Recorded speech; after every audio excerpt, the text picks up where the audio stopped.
She slapped a waitress on crutches, then her billionaire husband did the unthinkable. The slap echoed across the elegant restaurant just after noon, silencing every conversation in the room. A young waitress standing on crutches stumbled backward, her tray crashing onto the polished floor as a glass shattered beside her. For a few seconds, nobody moved. Nobody breathed. The woman who had slapped her stood perfectly still, dressed in designer clothes and surrounded by people who were too frightened to say anything. But then the restaurant doors opened, and her billionaire husband walked in. He looked at the broken glass, then at the waitress trembling on crutches, and finally at his wife.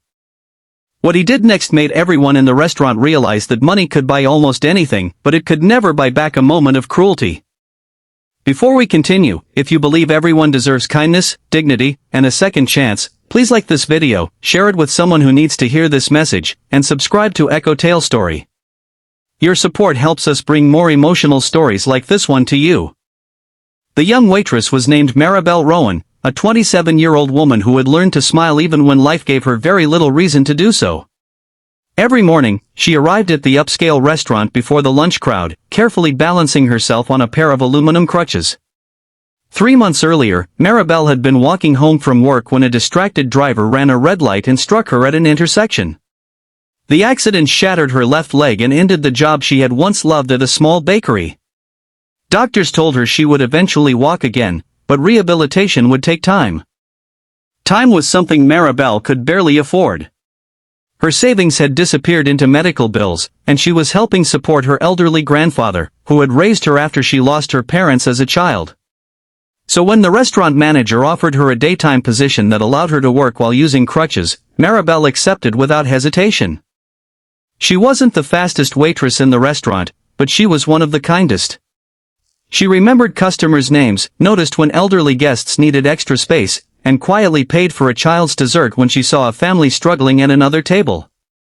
Her manager, a stern but fair woman named Corinne Vale, often told her that the restaurant had never seen someone work harder under such difficult circumstances.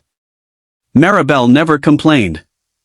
Every morning, she tied her dark brown hair into a neat braid, put on her uniform, checked that her crutches were secure, and walked through the bright glass doors with the same determination.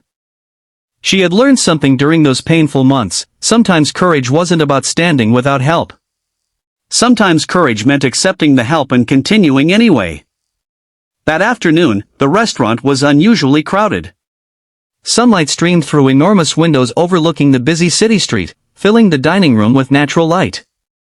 At precisely 12:30, a luxury black sedan stopped outside.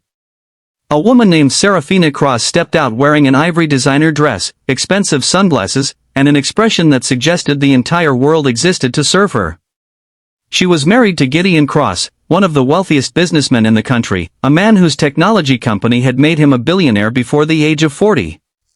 Serafina was accustomed to being recognized, obeyed, and admired.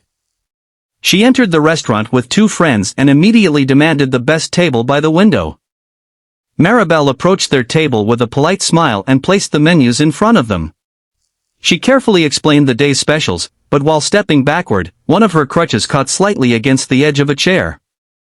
She steadied herself quickly, apologized, and continued taking the order. Serafina stared at her leg with visible irritation. She complained that the restaurant should not put someone with a disability in charge of an important table.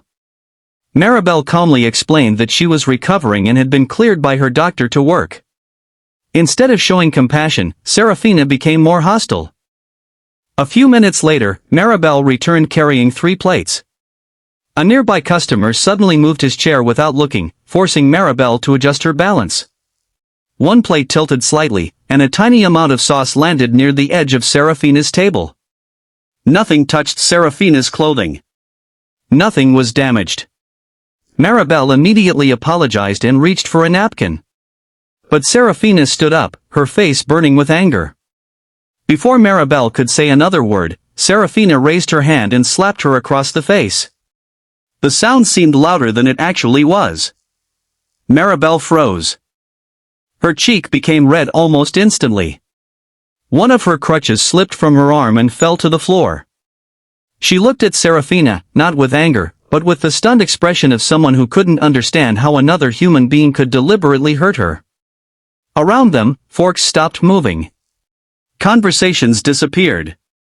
A waiter near the kitchen stared in disbelief. Corinne rushed toward them, but Maribel quietly shook her head, as if begging everyone not to make the situation worse. Serafina demanded that Maribel be fired immediately. She threatened to have the restaurant shut down and promised to make sure nobody in the city hired the young woman again. But before Corinne could respond, the restaurant doors opened. Gideon Cross entered. He had come directly from a business meeting and expected to spend a quiet lunch with his wife before returning to his office. He was wearing a dark navy suit, his expression calm and serious. At first, he didn't understand why the restaurant had suddenly gone silent. Then he saw the broken glass. He saw the fallen crutch. And finally, he saw Maribel holding her cheek. Gideon's eyes moved slowly toward his wife. Serafina immediately began explaining. She claimed the waitress had been careless, disrespectful, and incompetent. She insisted that Maribel had ruined her lunch and embarrassed her in front of everyone. Gideon listened without interrupting.